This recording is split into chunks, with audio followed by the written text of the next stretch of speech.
I never thought I would be writing this, but recent events have left me with no choice. I, 28F, come from a middle-class family in the suburbs of Chicago. My mom died in a car accident when I was 2, leaving my dad, 58M, to raise me alone. The accident happened on a rainy night when a drunk driver hit her car head-on. Dad never really talked about it much, but I know it broke him. Despite his grief, he worked hard as a real estate agent to give me a good life. Growing up, it was just Dad and me. He would take me to soccer practice, help with homework, and even learn to braid my hair by watching YouTube videos. We weren't rich, but Dad made sure I never felt like I was missing out. He built a successful real estate business from scratch, working long hours but always making time for our Sunday movie nights. Dad's family was very involved in my life during those early years. My Aunt Emma would watch me after school, and weekends were spent at my grandparents' house. We were a tight-knit family, always celebrating holidays and birthdays together. Dad dated occasionally but never seriously, saying his priority was raising me. Things changed drastically when I was 12. Dad met Amber, 45F, while showing her a house. She had recently divorced and moved to our area with her daughter Amy, 16F. Amber came across as sophisticated and charming. She worked in marketing and always dressed impeccably. Amy was quiet but seemed nice enough. Dad and Amber started dating, and it felt like a whirlwind romance. Within 6 months, they were married in a small ceremony. I was happy for Dad at first. He seemed to smile more, and Amber appeared to make him happy.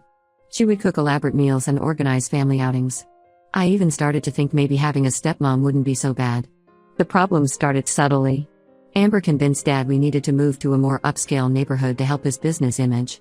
She found a huge house in the most expensive part of town, saying it would be perfect for entertaining clients. Dad was hesitant because of the massive mortgage, but Amber insisted it was a good investment. After we moved, everything changed. Dad had to work longer hours to afford the mortgage payments. Amber redecorated the entire house, spending thousands on new furniture and artwork. When Dad expressed concern about the expenses, she would guilt him by saying he didn't want her to feel at home. Amber began commenting on how much attention Dad gave me.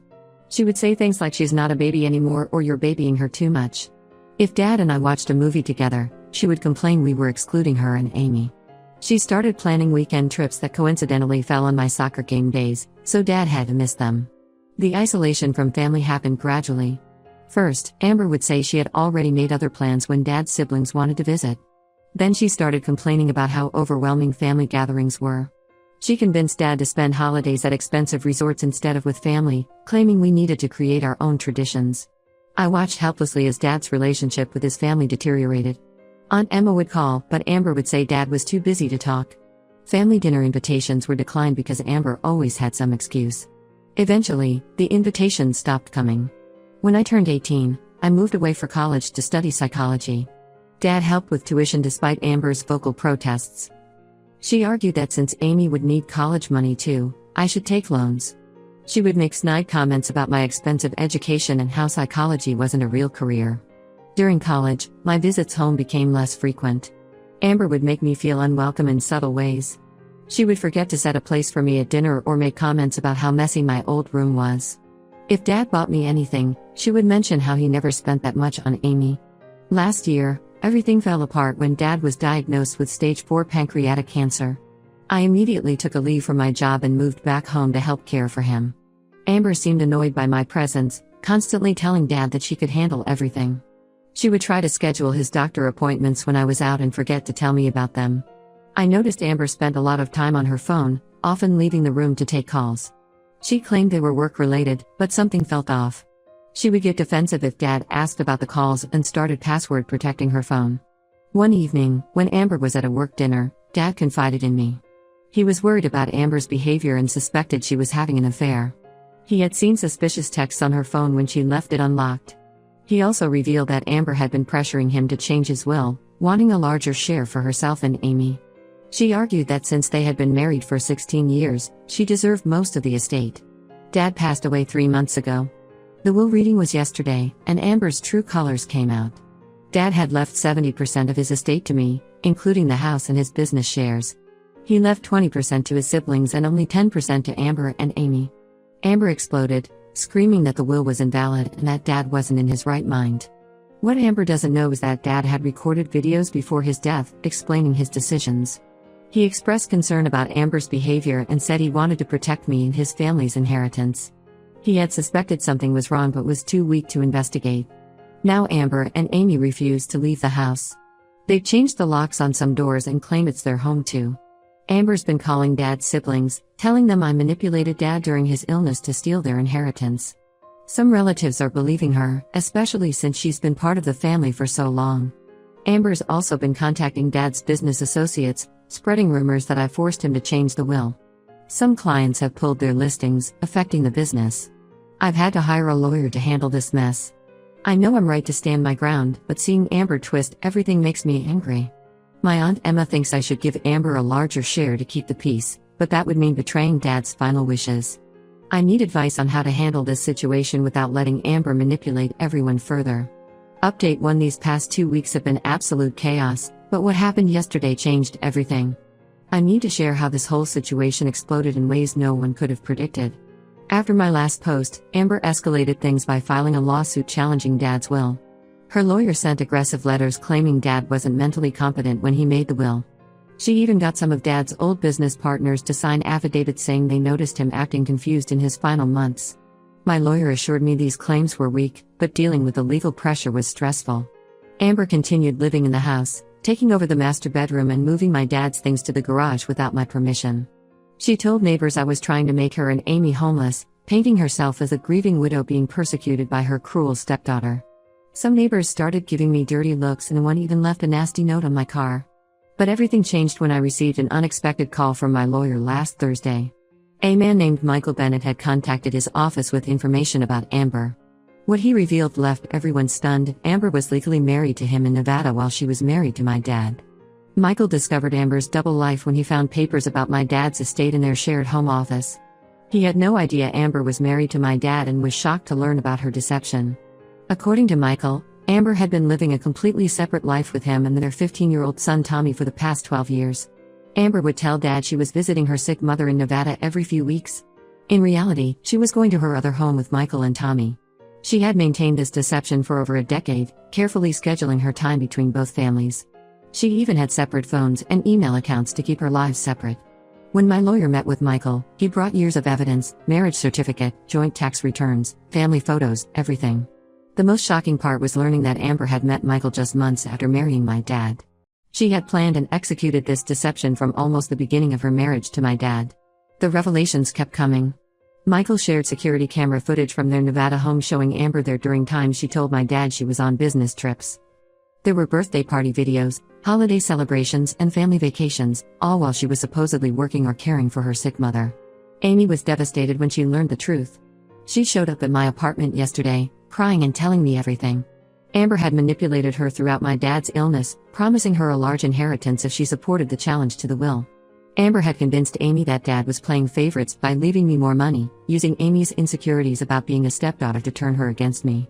Amy revealed that Amber had coached her on what to say to the lawyer and family members. She was supposed to claim she heard Dad and me having arguments about the will, even though those conversations never happened. Amber had even written a script for Amy to follow when talking to Dad's siblings. Speaking of Dad's siblings, they're mortified. Aunt Emma called me sobbing, apologizing for doubting me. She shared stories of how Amber had systematically driven wedges between Dad and his family over the years. Amber would tell Dad that his siblings were jealous of his success, while telling the siblings that Dad was too busy for them. She played both sides perfectly, ensuring the family grew apart. The most disturbing discovery was the financial aspect. My lawyer found evidence that Amber had been transferring money from Dad's accounts to her life with Michael throughout the marriage. She set up fake vendor accounts through Dad's real estate business, making it look like legitimate business expenses. Over 16 years, she had stolen nearly $200,000 this way. Michael immediately filed for divorce after learning about Amber's deception. He's working with my lawyer, providing all financial records showing how Amber moved money between her two lives. The police are now involved, investigating Amber for potential fraud and bigamy charges. Amy has moved in with her biological father, unable to face her mother's lies anymore. She wrote me a long letter apologizing for her role in everything, explaining how Amber had used her need for maternal approval to manipulate her. She included text messages from Amber showing how she had orchestrated the whole inheritance scheme. Amber's reaction to being exposed was both predictable and shocking. She tried to claim Michael was lying, then switched to saying she had divorced him years ago but lost the paperwork. When that didn't work, she tried to blame my dad, claiming he knew about Michael and had agreed to an arrangement. Nobody's buying her stories anymore. The lawsuit challenging Dad's will has been withdrawn by Amber's lawyer, who quit representing her after learning about the bigamy. She's now trying to find new lawyers, but none want to touch her case. She's still in the house but hasn't been seen outside in days. My lawyer is working on having her removed legally. I'm still processing everything. Finding out that the woman who spent 16 years as my stepmom was living a complete double life is overwhelming. Dad never knew the truth about who he was really married to, and that breaks my heart. But at least now everyone knows what kind of person Amber really is. My lawyer says this revelation changes everything legally. Not only will Amber's challenge to the will fail, but she'll likely face criminal charges. He's already working on getting her portion of the inheritance revoked since her marriage to Dad wasn't legally valid. I'll update again when there are more developments. Right now, I'm focusing on working with my lawyer to get Amber out of the house and helping Amy deal with this nightmare. The police want to interview me next week about the financial fraud, so that should bring more information to light. Update 2: What happened in the last few weeks has made Amber's double marriage seem almost tame in comparison. My lawyer's investigation into Amber's past uncovered a pattern of behavior that shocked everyone, including her husband Michael. After the bigamy discovery, my lawyer hired a private investigator to look into Amber's background. What they found was disturbing. Amber had done this before, not once but twice. She had targeted wealthy men, married them, and tried to gain control of their assets while maintaining relationships with other men. The PI found her first victim, Robert Carson, in Florida. She married him in 2001 when she was just starting her con career. She followed the same pattern, isolated him from family, pushed for expensive purchases, and tried to change his will. She even used the sick mother excuse back then to cover her absences. Robert's sister reached out to me, saying Amber had nearly destroyed their family before disappearing in 2004 with a large portion of Robert's savings. The second victim was James Wilson from Texas. She married him in 2005, just months after leaving Robert. With James, she refined her technique. She managed to convince him to sign over his beach house to her before he discovered she was still legally married to Robert. When James confronted her, she vanished, taking expensive jewelry and his car with her. Both Robert and James came forward with documentation proving Amber's fraud. James even had security footage from 2005 showing Amber breaking into his house after he discovered her lies. She was trying to steal documents that could prove her fraud. This evidence helped us get an emergency restraining order against her, as my lawyer worried she might try to break into Dad's house to destroy evidence. The investigation also revealed that Amber had changed her name multiple times. She was born Susan Reynolds, then became Amber Carson, then Amber Wilson, and finally Amber Bennett/Marshall, using both Michael's and my dad's surnames. She had driver's licenses and credit cards under various combinations of these names. What's really disturbing is how calculated everything was. The PI found Amber's old laptop in the garage, and the browser history showed she had researched Dad's finances and business long before meeting him. She had deliberately gotten a job with one of Dad's business associates to engineer their chance meeting. Everything about their relationship had been planned. Amber's current life completely fell apart once these revelations came out. Her marketing firm fired her after learning about the fraud investigations. Her friends, who she'd manipulated with stories about me being a cruel stepdaughter, now know the truth. Even her country club membership was revoked, which apparently bothered her more than the criminal investigation. Amy came by yesterday with more revelations. She found old journals in their storage unit that detailed Amber's plans. There were lists of potential targets, wealthy men, notes about their finances, and strategies for isolating them from family. Dad's name was on a list from 2006, years before she met him. Amy was horrified to discover that her mother had planned everything, including using her to gain Dad's trust. The police investigation expanded to include all of Amber's previous frauds. They found offshore accounts where she had hidden money stolen from her various husbands. She had nearly $500,000 stashed away from her various schemes. Michael has been cooperative throughout this process. He's as devastated as anyone, having believed he was in an exclusive marriage with Amber for 12 years. Their son Tommy is struggling to understand why his mother lived a double life. Michael's lawyer is working with mine to trace all the stolen money. Amber's response to these discoveries was unexpected. Instead of running, she's trying to claim she has a mental disorder that causes her to create multiple lives. No one's buying it, especially since her journals show careful planning and calculations. She's trying to gather sympathy from anyone who will listen, but her reputation in the community is destroyed. Yesterday, the police found evidence that Amber had been planning her next target even before Dad got sick. She had already created a dating profile and was researching another wealthy businessman in a nearby city. She actually had spreadsheets comparing potential victims based on their net worth and vulnerability to manipulation. I'm still processing all this information. The woman who lived with us for 16 years, who I tried to accept as family, was nothing but a calculating fraudster. She played everyone, including her own daughter and the son she had with Michael. The depth of her deception is almost unbelievable. The criminal investigation is ongoing, and my lawyer says there will likely be multiple charges across several states. For now, Amber has finally moved out of the house, though only after the police threatened to arrest her for trespassing. I'm changing all the locks and installing security cameras, just in case. I'll update again when there are more developments, especially after the criminal charges are filed. Right now, I'm focusing on helping Amy and working with the investigators to piece together the full extent of Amber's deceptions. Update 3: The final chapter of this nightmare has finally been written. Amber's house of cards came crashing down in the most satisfying way possible. After months of investigation, Amber was arrested and charged with multiple felonies across 3 states. The charges included fraud, bigamy, grand theft, and identity theft. The evidence against her was overwhelming. The prosecutors had her detailed journals, financial records, and testimony from all 3 husbands, Dad's videos, Michael's evidence, and statements from her previous victims. Amber tried to play the mental illness card in court, bringing in a psychiatrist who claimed she suffered from a personality disorder. The judge wasn't convinced, especially after the prosecution showed her methodical planning through her journal entries and spreadsheets. The final nail in her coffin was the evidence that she had already been researching her next victim while Dad was sick. She ended up pleading guilty to avoid a longer sentence but still got 15 years in prison. The judge was particularly harsh, citing her exploitation of terminally ill Dad and the psychological damage she caused to Amy and Tommy. She's also been ordered to repay over $800,000 to her victims' families, including the money she stole from Dad's accounts. Amy has been in intensive therapy, dealing with the trauma of discovering her entire childhood was built on lies. She found out that Amber had manipulated her biological father during their divorce, using similar tactics to isolate Amy from him. She's rebuilding her relationship with her dad now and is starting to heal.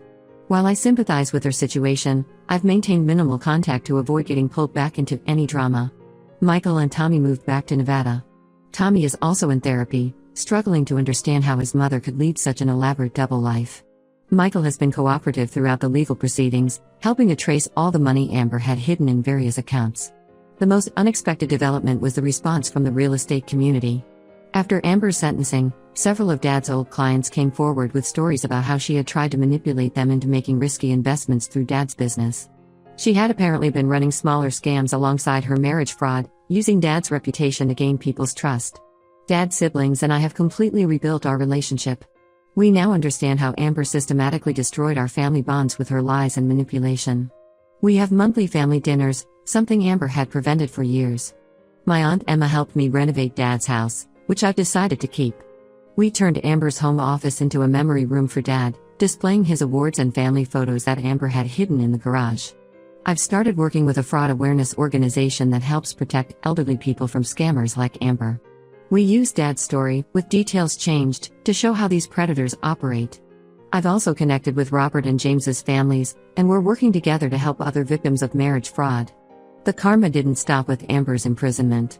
Her cellmate turned out to be someone she had scammed in her earlier cons, a former friend whose identity she had stolen. The prison guards say Amber requested solitary confinement within a week. Looking back, I realized Dad must have suspected something wasn't right with Amber, which is why he left the estate mostly to me and his siblings. He tried to protect us even when he couldn't prove what Amber was doing. The videos he recorded during his illness show he knew something was wrong but couldn't piece it all together.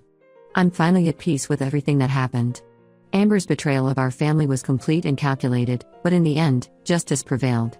I'm focusing on honoring Dad's memory and helping prevent others from falling victim to people like Amber. The house feels like a home again, filled with family and genuine love, everything Amber tried to destroy but ultimately failed to take away from us.